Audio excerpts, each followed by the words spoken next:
প্রথম অধ্যায়টা, কিন্তু এই গল্পের আরো ৩টি অধ্যায় আছে যা হয়তো আমাদের কেউ শুনেনি, কেউ শোনায়নি। প্রথম অধ্যায়, এ অধ্যায় খরগোশ ঘুমিয়ে যায় আর কচ্ছপ জিতে যায়।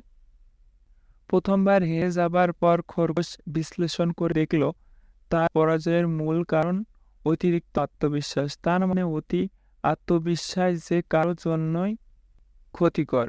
আর কচ্ছপ বুঝল লেগে থাকলে সফলতা আসবে।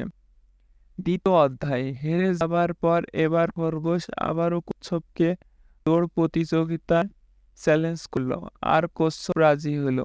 এবার খরগোশ না ঘুমিয়ে দৌড়ে শেষ করলো এবং জয়ী হলো। খরগোশ বুঝলো মন দিয়ে নিজের সামর্থ্যের পুরোটা দিয়ে কাজ করলে দ্রুত সফল হওয়া যায়।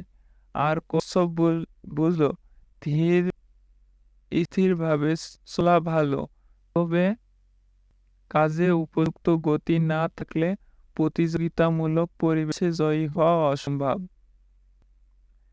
এবার তৃতীয় অধ্যায়, কচ্ছপ এবার খরগোশকে আরেকটা দৌড় প্রতিযোগিতার আমন্ত্রণ জানালো। খরগোশ নির্ধারিতভাবে আগের মতনই রাজি হলো। তখন কচ্ছপ বলল, এবার রাস্তায় আমরা 2 বার দৌড়ছি, এবার অন্য রাস্তায় হোক। খরগোশ রাজি হলো। অতঃপর নতুন রাস্তায় দৌড় প্রতিযোগিতা শুরু হলো। রীতিমতো খরগোশ জয়ের দৌড়ে শুরু করে দিল। কচ্ছপ তার পিছন পিছন আসতে শুরু করলো। কচ্ছপ যখন খরগোশ এর কাছে পৌঁছালো তখন খরগোশ দাঁড়িয়ে আছে, কিন্তু দৌড়ানোর শেষ সীমানা যেতে পারেনি, কারণ দৌড়ানোর শেষ সীমানা আগে একটি খাল আছে। কচ্ছপ খরগোশের দিকে একবার তাকালো, তারপর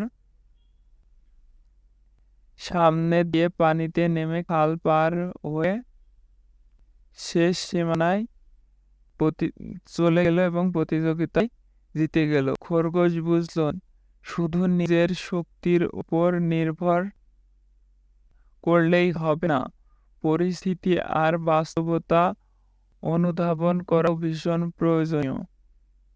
আর কচ্ছপ বুঝল প্রথমে প্রতিযোগিতায় দুর্বলতা খুঁজে বের করতেই হবে, তারপর সেই অনুযায়ী পরিকল্পনা করতে হবে। তো বন্ধুরা, আজকের গল্পটি আপনাদের অনেক বড় একটা শিক্ষা দিয়ে গেল। এটা আমাদের জীবনের সঙ্গে অনেক গুরুত্বপূর্ণ। তো ভিডিওটি যদি ভালো লাগে একটা লাইক দিবেন, কমেন্ট করবেন, আর চ্যানেল নতুন হলে সাবস্ক্রাইব করবেন।